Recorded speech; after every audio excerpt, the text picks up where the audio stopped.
नमस्कार, आप देख रहे हैं पॉलिटिकल आइडिया। मैं हूं प्रदीप कुमार। मित्रों, बिहार में चुनाव के परिणाम आए हुए, ठीक है, अब तो एक सप्ताह से अधिक हो चुका है, लेकिन लगातार एनडीए गठबंधन के जितने भी दल हैं, चाहे वो भारतीय जनता पार्टी हो, चाहे वो जनता दल यूनाइटेड हो, चाहे वो चिराग पासवान हो, लगातार ये तीनों के तीनों, आज भी बीजेपी के प्रदेश अध्यक्ष दिलीप जायसवाल, उन्होंने लड़ाई किससे थी? आरजेडी से।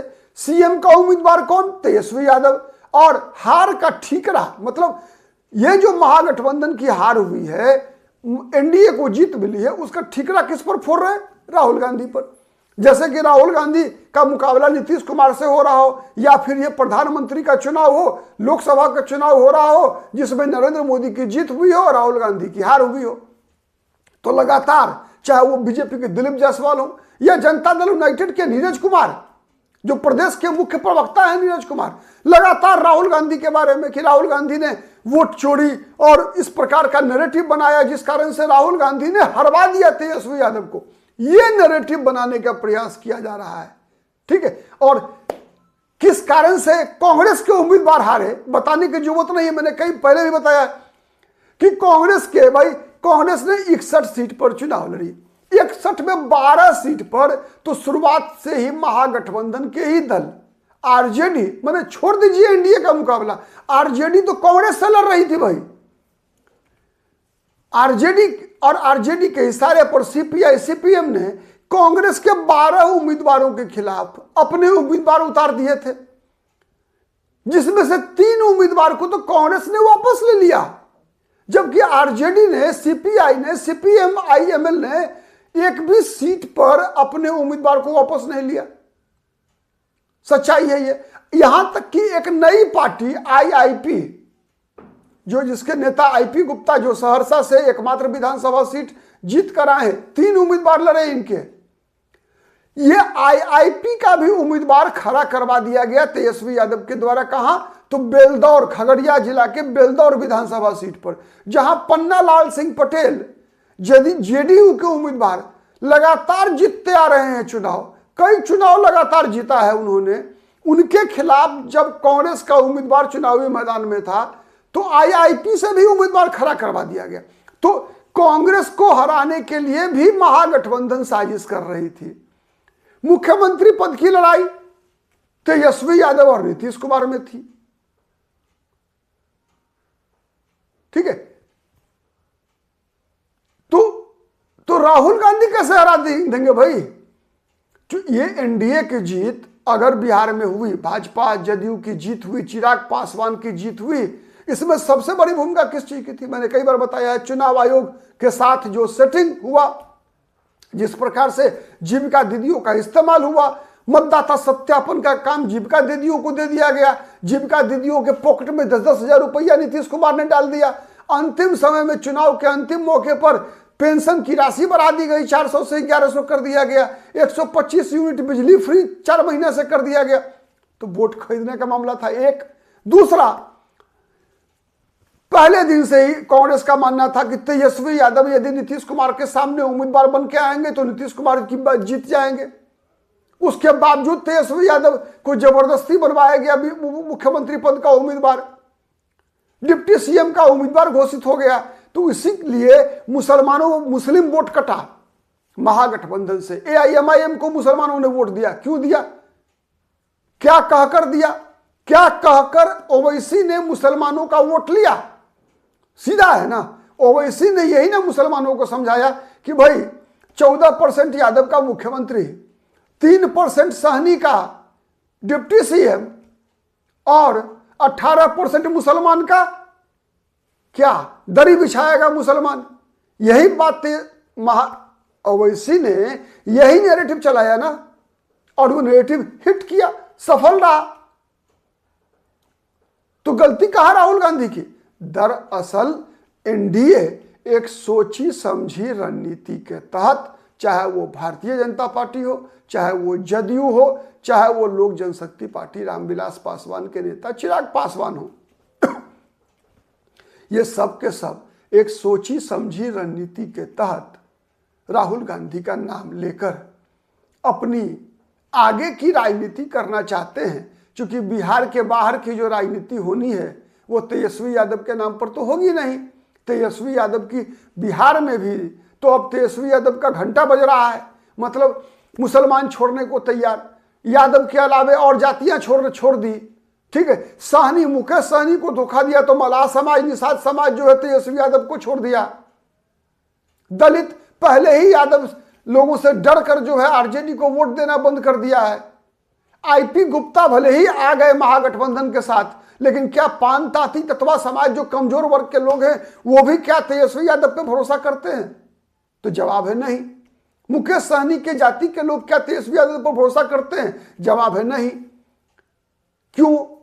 इसलिए कि तेजस्वी यादव को राजेश राम से डर लगता है, नहीं, तेजस्वी यादव को मुकेश सहनी से डर लगता है कि यार ये अगर नेता बन गया तो फिर तेजस्वी यादव की चौधराहट जो है वो खत्म हो जाएगी, मुसलमानों को अपना नेता मिल जाएगा, सहनी को अपना नेता मिल जाएगा। तो तेजस्वी यादव जो लालू यादव की भूमिका में आना चाहते हैं कि पिछड़ों के बड़े नेता बन के उभर के आए, सपना ही रह जाएगा। पिछड़ों का नेता छोड़ दीजिए, पहले बिहार का मुख्यमंत्री तो बन जाइए। तो ये जो खेल था उस कारण से महागठबंधन की हार हुई। अब बिहार में तो तेजस्वी यादव काम कर जाएंगे और बिहार में अब चुनाव होगा 4 साल बाद, माने लोकसभा चुनाव तो 29 में होगा और 30 में होगा विधानसभा चुनाव। अभी 4 साल समय है, 3.5 साल, 4 साल समय है। काहे के लिए तेजस्वी यादव पर माथा खराब करेंगे एनडीए के लोग, बीजेपी जदयू के लोग?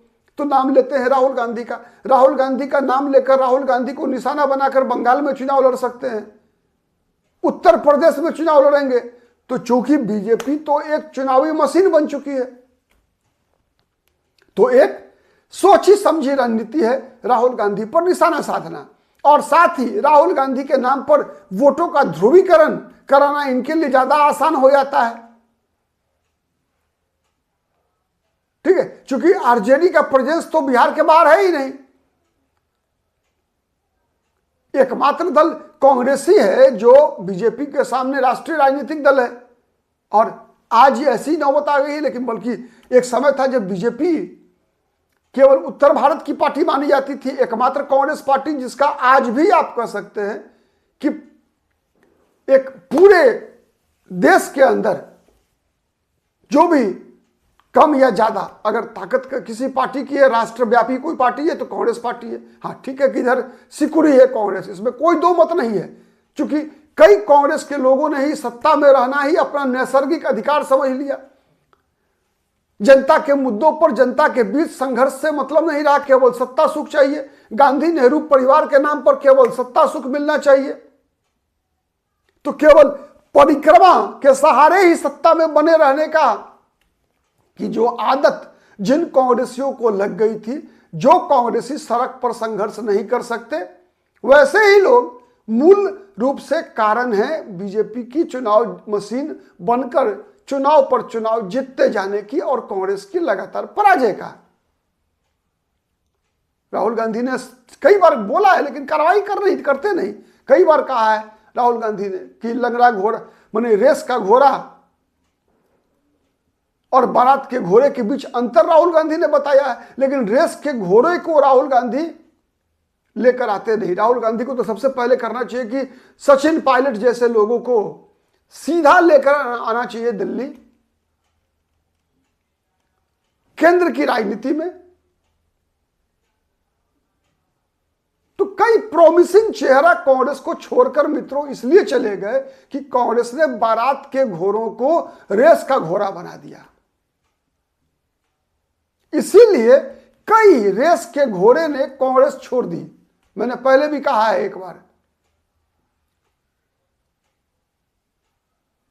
तो दरअसल राष्ट्रीय राजनीति को ध्यान में रखकर लगातार भाजपा, जदयू, चिराग पासवान सब राहुल गांधी के नाम पर जो है बैतरनी पार करना चाहते हैं, यह सच्चाई है। और तेजस्वी यादव, चूंकि तेजस्वी यादव के नाम पर जो है अब तो कुछ मिलना है नहीं।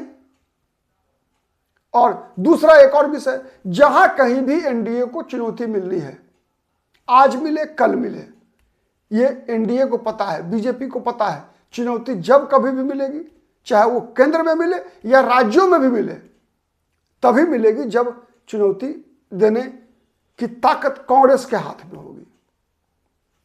इसीलिए आप आज से नहीं, 2014 में ही नरेंद्र मोदी के सत्ता में आने के बाद से एक ट्रेंड कॉमन दिखेगा आपको।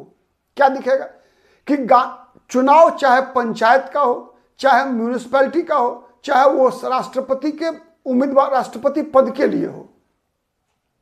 राष्ट्रपति पद में वैसे तो डायरेक्ट वोटिंग होती नहीं है, इनडायरेक्ट मतदान होता है, लेकिन उस समय में भी जो चुनाव प्रचार किया जाता है तो उसमें भी गांधी नेहरू परिवार की चर्चा किए बगैर भारतीय जनता पार्टी का कोई भी अभियान पूरा नहीं हो सकता। गांधी नेहरू परिवार का माला जपकर ही भारतीय जनता पार्टी राजनीति करती है। ये इस बात का इसकी सच्चाई है। तो यही कारण है मूल कि राहुल गांधी निशाने पर होते हैं। आज के लिए इतना ही, बहुत बहुत धन्यवाद। आप कितने सहमत हैं जरूर बताइएगा कमेंट करके। यदि अब तक पॉलिटिकल आइडिया को सब्सक्राइब नहीं किया है तो प्लीज सब्सक्राइब कर लीजिए। आज के लिए इतना ही, बहुत बहुत धन्यवाद।